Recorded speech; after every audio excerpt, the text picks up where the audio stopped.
Praise the lord. ఈరోజు మీకోసం జీవము గల దేవుని మాట. యెషయా గ్రంథము 54వ అధ్యాయము 17వ వచనము. నీకు విరోధముగా రూపింపబడిన ఏ ఆయుధమును వర్ధిల్లదు.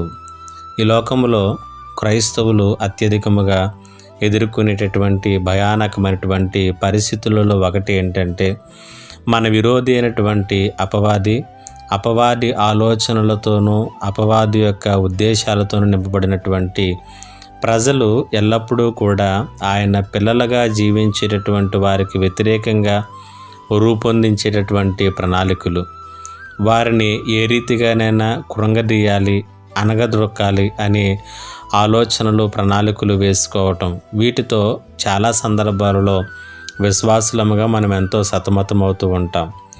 అలాంటి పరిస్థితులలో ఉన్నటువంటి ఇశ్రాయేలీయులతో మాట్లాడుతూ, నీకు విరోధముగా రూపింపబడిన ఏ ఆయుధాన్ని కూడా నేను ముందుకు కొనసాగింపనివ్వను అని దేవుడు వాగ్దానం చేస్తున్నాడు.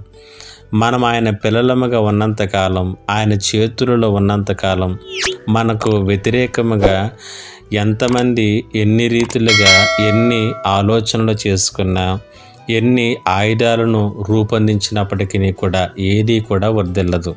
పరిశుద్ధ గ్రంథంలో మొర్దెకైను మనం చూస్తాం. మొర్దెకైకు వ్యతిరేకంగా హామాను ఎన్నో ఆయుధాలను రూపొందించాడు, కానీ ఒకటి కూడా వర్ధిల్లలేదు. దావీదుకు వ్యతిరేకంగా సౌలు ఎన్నో ఆయుధములను రూపొందించాలని ప్రణాళికలు వేశాడు, ఏదీ కూడా వర్ధిల్లలేదు. నీ విషయంలోనూ కూడా దేవుడు అలాంటి చెడ్డ ఆలోచనలను, చెడ్డ ప్రణాళికలను, నీకు విరోధముగా రూపింపబడినటువంటి దేనిని కూడా ఆయన వర్ధిల్లనివ్వడు. వాటి మధ్యలో నిన్ను వర్ధిల్లింపచేస్తాడు. నమ్మి విశ్వసించి దేవుణ్ణి స్తుతించు. దేవుడి మాటల చేత మిమ్మల్ని బలపరచునుగాక. ఆమేన్. ప్రార్థన. మా గొప్ప దేవుడా, నీకు వందనాలు, స్తుతులు, స్తోత్రాలు. ఈ మాటల చేత ఈని బిడ్డలందరినీ ధైర్యపరిచి బలపరిచి ముందుకు నడిపించమని యేసు నామములో అడిగి వేడుకొనుచున్నాను తండ్రి. ఆమేన్.